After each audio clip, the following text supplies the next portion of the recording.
Bismillahirrahmanirrahim. Assalamualaikum warahmatullahi wabarakatuh. Salam, salam sejahtera untuk kita semua.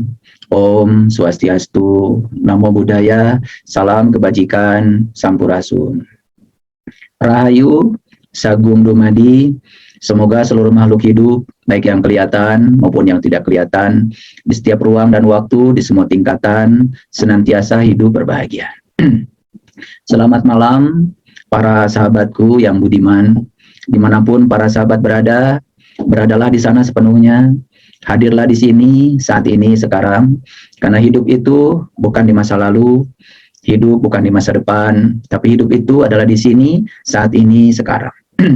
Beruntunglah orang-orang yang selalu bisa mengendalikan pikirannya untuk selalu hadir di sini, saat ini, sekarang, merasakan semua kenyataan yang sedang dialami oleh kita. Kenyataannya saat ini kita baik-baik saja. Kenyataannya kita semua sekarang bisa melihat, kenyataan kita bisa mendengar, kenyataan kita bisa bernafas, kenyataan kita bisa bicara, kenyataan kita masih bisa merasakan santapan-santapan yang lezat, kenyataan kita masih bisa menggerakkan tangan, kenyataan saat ini kita masih menggerakkan kaki. Itu hal yang patut untuk disyukuri, karena semua gairah yang ada dalam tubuh kita ini semata-mata karena kehadiran Dia, Sang Hidup dalam diri kita, yang mewujud sebagai nafas dalam diri kita. Oleh karena itu, mari kita awali diskusi kita malam ini bersama-sama memuji Allah dengan membaca hamdalah.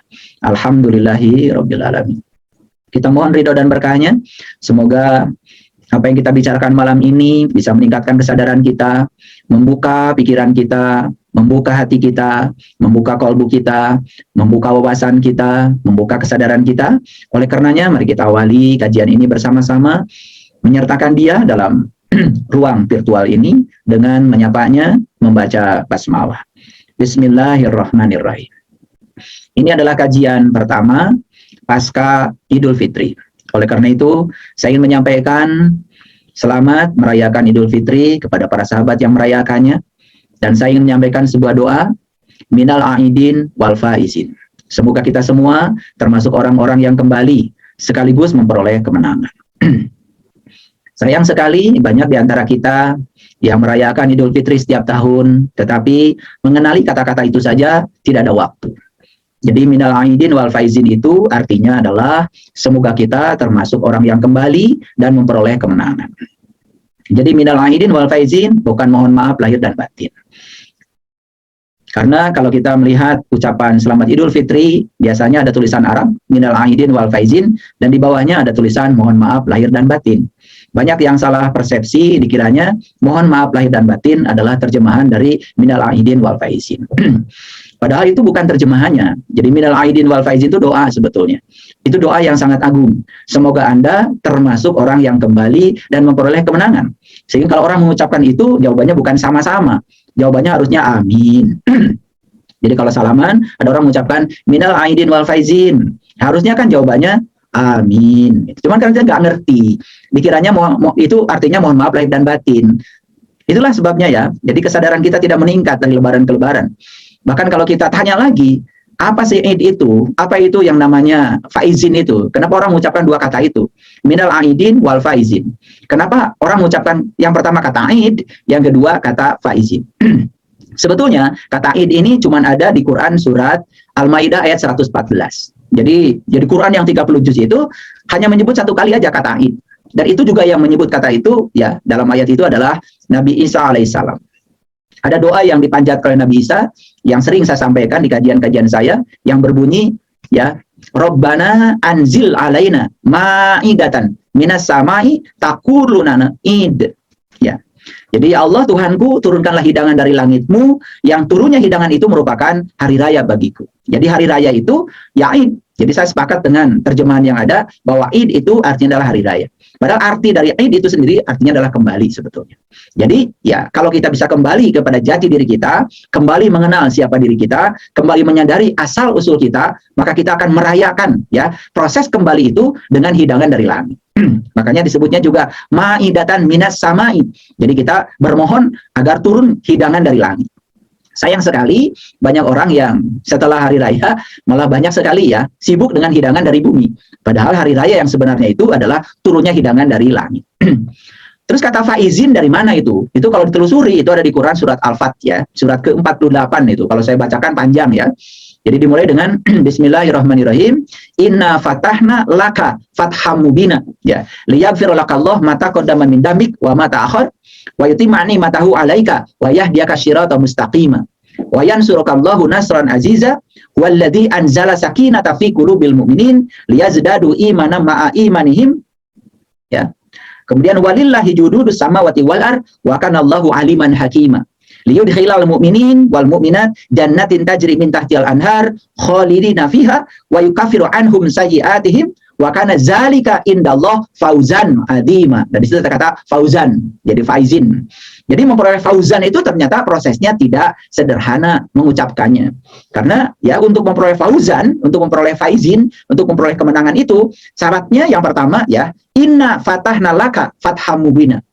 Jadi kita harus mengalami keterbukaan, keterbukaan yang nyata senyata-nyatanya.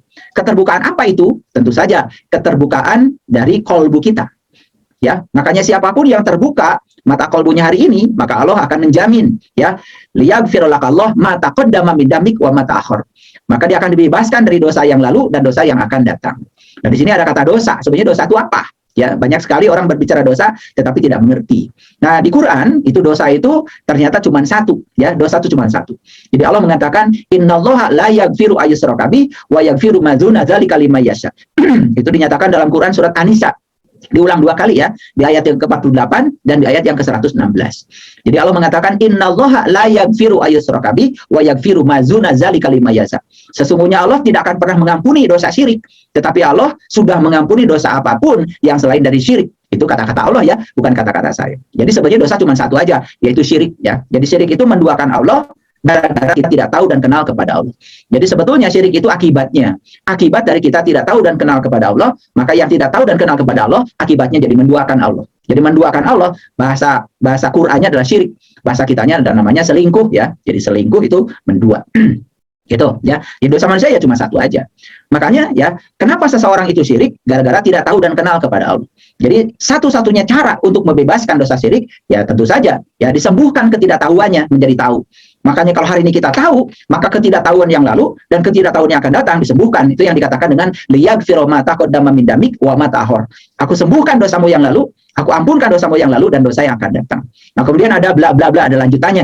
Ya, saya tidak membahas itu karena kajian kita malam ini bukan itu. Saya menyinggung sedikit saja tentang kenapa setiap Idul Fitri orang mengucapkan minal aidin wal faizin. Semoga Anda termasuk orang yang kembali dan memperoleh kemenangan. Syarat untuk kembali, ya tentu saja kita harus kenal jati diri kita. Syarat untuk memperoleh kemenangan, juga syaratnya adalah kita harus bisa membuka ya hijab-hijab yang menutupi pandangan batin kita, sehingga kita mengalami yang namanya mukasyafah.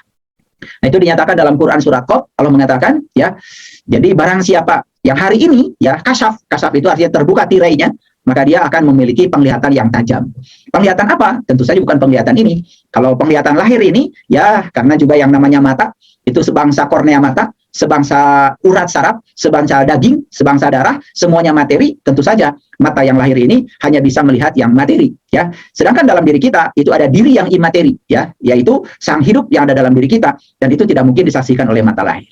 Nah, sedikit saja itulah penjelasan tentang minal aidin wal faizin, supaya setiap Idul Fitri itu ada perubahan lah. Paling tidak berubah cara menjawab orang. Ya, ketika orang bilang minal aidin wal faizin, ya harusnya amin gitu ya, bukan sama-sama gitu. Karena banyak sekali ya saya mengucapkan minal aidin wal faizin, lalu jawabannya sama-sama. Karena tidak mengerti, dikiranya minal aidin wal faizin, mohon maaf lahir dan batin. Nah, ini sedikit aja saya singgung, mumpung suasana sedang suasana lebaran, jadi ada kesempatan saya bicara itu. Semoga ya kita memiliki kesadaran baru. Ya tentu saja ya, yang bisa Idul Fitri, yang bisa kembali dan memperoleh kemenangan hanya mereka yang sudah benar-benar saum.